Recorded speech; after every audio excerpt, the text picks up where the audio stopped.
lañ war a jàngal suñu ay doom. jërëjëf am na solo et pour des ci chapitre économique boobule bëggoon naa si dugal lu am solo mooy tey puisqu'on parle d'opportunité ku ne xam ne ni Casamance aussi tamit zone la bu jege dayoo ci wàllu meññiteef yoo xamante ni waras na ko mën a transformer surtout ci wàllu industrialisation bi ngay wax noonu tey tombeek le président de la République war fa def tournée économique tey comment sortir vraiment des discours creux yi nga xamante ni daan nañ faral di ko gis parce que ku fi ñëw itam si ñoom def nga tournée économique mais finalement après la portée quand même voilà on peut se poser des questions de savoir est-ce que impact bu ñu bëggoon am na ci tey pour Diomaye lan moom mën a war a mën a nekk tey xëy na vent de changement boo xamante ni mënees na ko nemmeeku à travers cette tournée économique là bi nga xam mu ngi koy def ci zone boo xamante ni c'est à forte potentialité économique surtout ci wàllum industrialisation muy Casamance. oui maa ngi koy wax maintenant leen c'est-à-dire que nous les politiques souvent duñu xool les opportunités économiques et sociales on voit que les opportunités politiques et les futures échéances. Un président de la République bu bëggee réewum dox dëgg dafa war a wàcc ci terroir yi parce que en dehors que gestion bi muy yor am na ñu ko yor ñu ko sant ñu def ko mais mu wàcc ci terroir yooyu moo gën moo tax biñ ko njëkk bi Abdoulaye Wade initier affaire yi ñun on avait dit que loolu dina permettre que yenn zones yi parce que Cheikh Anta Diop booy référé Cheikh Anta Diop avait divisé Afrique en 7 zones ñeneen ñi référé woon ci moom même j'ai vu sax Abdoulaye Wade doon na ko jéem a def pour xool nu muy diviser Sénégal en telle sorte que sur ces 7 zones parce que Sénégal dafa amoon li ñu naan les 7 régions. La Casamance fait partie des régions yoo xam ne ñu ëpp opportunité surtout moo war a nekk le grenier de l'agriculture sénégalaise. Sénégalaise. gis nga tournée boobu muy def. dina mën a permettre parce que Casamance dafa am benn crise boo xam ne parce que crise casamançaise ñëpp xam ne ni am na ay sang deret yu fa tuuroog yu nekk léegi nag dañoo war a retour à la Casamance pour wane defal Casamance loo xam ne que dina mën a permettre à ces fils du terroir nga xam ne ñoom ñi si bari dañoo émigré lu mooy lu naan l'exode bi ñu defoon ñu mën a dellu bi nag le grand chef moo ko mën parce que sur des boo xoolee périmètre bi wër Casamance 3 régions la région de Kolda, la région de Ziguinchor et la région de Sédhiou. Ces 3 régions dafa am ay opportunités lépp loo fa xalaat en termes de matières premières. Casamance am na lu ñu naan Casamance offshore. dans le domaine pétrolier am na fa. Casamance boo xam ne terre la boo xam ne terre d'accueil la yàlla dafa def mu am ay meññeent. mango bi ñuy transformer nga xam ne mango dafa cher en Europe et fii. te souvent que dafa war a am industrialisation les agro-industries. c'est-à-dire que yooyu yëpp moo tax ma ne leen. opportunité la boo xam ne dina mën a permettre l'élite locale non seulement mais tamit les investisseurs parce que xam nga retour à la paix définitive à la Casamance on le dit mais lu koy gën a indi mooy président bi dem fa nag parce que moom dafa am benn plan bu naan Diomaye pour la Casamance te tey boo demee Casamance dafa am ay manquements yu am sur le côté infrastructure boo demee tey les routes le pont Émile Badiane nga traversé ngay dugg Bignona jëm Diouloulou nga jógee en passant par Ziguinchor war a dem tey jii fu naan Oussouye ba jëm ba Moulomp bu nekk foofu jëm Cap Skirring ak yooyu yëpp c'est des zones yoo xam ne plus dañoo am li naan zone frontière entre la Guinée-Bissau et la Casamance moo tax Macky Sall amoon na leen loo xam ne da ko defoon benn programme de paiement muy zone frontalière yi ni ñu ko si defee te la Casamance dafa war a nekk dëkk boo xam ne bu ñuy wax dëgg sur la transformation et l'industrialisation il fait partie des zones yoo xam ne mën na capter l'industrie surtout la transformation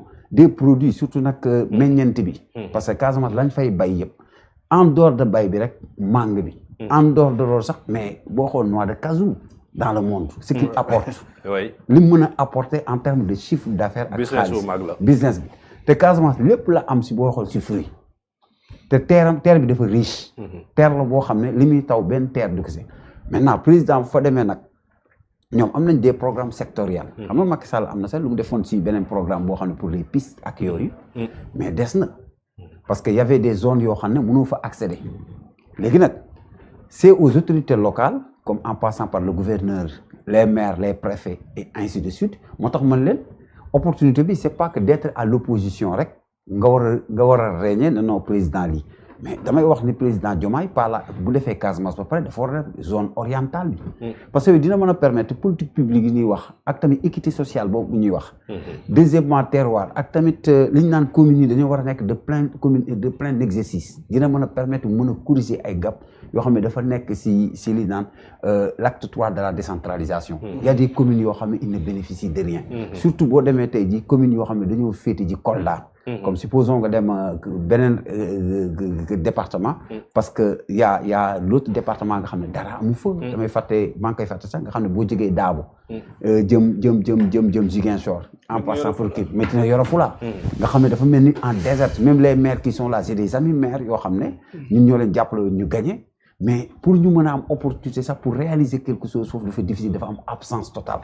à l'arrivée du président du 20 au 25, dès le mai opportunité, parce que je ne parle pas de Ziguinchor, je parle de Casamance, je parle de trois régions.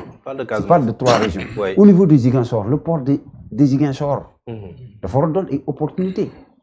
Parce que le port bobu peut servir le sud, surtout sur le diggante avec les Guinéens. Xam nga yoy motam mané di wax naan volet politique bi man dama ko tek feulé parce que dama né heure bi Sénégal fu mu wara toll wartul nek rek à chaque fois en préparation des élections, en préparation électorale. Nous devons sur des opportunités. Nous devons faire ces terroirs depuis 80 ans, Casamance a subi. Avec la crise casamançaise, nous avons fait des dëkk. Nous avons fait confiance. Nous avons fait les partenaires au développement. Nous avons accès. Souvent, tu vois que les ONG ont fait une intervention. Mais l'intervention, souvent, c'est dans des domaines de réconciliation. Mais toujours, il y a des opportunités économiques. Maintenant, avec l'arrivée du président, opportunité économique on a après poursuivre. waruñu def nak Macky Sall daana ko def tournée économique bu paré dem na sax ba def des conseils des ministres décentralisés. Mais amon ay opportunité mais opportunité yu bari ba mu démé après réaliser amul suivi. C'est-à-dire que le suivi parce que suñu problème moy suivi président dina dem dinañ gis folklore bi gis yépp dinañ gis ay propositions dinañ gis mu ne fii les actes tel mais là moo si problème mooy le suivi. Très bien. Parce que ñun Sénégal foofu moo si ba beneen bi dama ko fàtte woon tuuti si diaspora bi. Il y avait il faut comme ni nga ko wax sur des opportunités. Il faut une banque de la diaspora. C'est-à-dire que il y avait le BNDE. ak tamit am na benn ki bu ñuy wax Fitness kii express de course bu ñu bëggoon a def mu nekk néobanque. Mais depuis 2024 bii lañ ko war a réaliser. ma dugg foofu tuuti. banque boobu fan la nekk. Parce que j'ai vu que sur le budget, l'île alloué par la DER, c'est 3 milliards. C'était 800 et quelques millions, mais 3 milliards. Parce que diaspora, ce sont des gens porteurs de projets, des gens qui ont des projets. Parce que, dans cette émission, il y a des amis qui ont des projets. Mais le mécanisme de concours pour un financement, il est difficile. Non, c'est difficile. Très difficile pour eux. Les gens sont obligés, l'opportunité, ils sont obligés de renverser pour toquer encore. Pour dire que te état bi moo leen si mën a dimbali. Et puis di wax ne attention nag sànq am na fu mu dugg si côté AP yooyu le financement xam nga ki li mu wax les juifs ak ñun dañoo wute ay si gis-gis ñooñu dafa am leen loo xam ne diagnostic bu ñu def toujours en Afrique loolu lañ manqué mooy toog c'est-à-dire que nga toog nag ne d'ici 50 ans fan nga jëm nan ngay def ko sa développement yaa koy financer sa bopp yooyu du tey dañu war a toog def benn diagnostic sur l'opportunité et les fonds que la diaspora di verser. Moi d'abord, quels sont les objectifs? Un objectif. Est-ce que comme les Américains, ils l'ont fait en Chine, beaucoup d'industriels américains sont en Chine.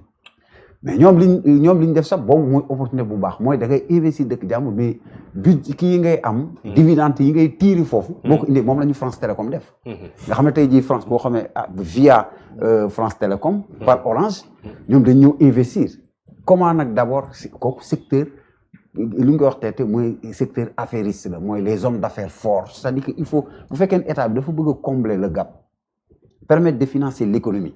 Il faut que nous créions des hommes d'affaires forts. Il faut que les conditions nous créent et entreprises. Parce que nous, la création aujourd'hui.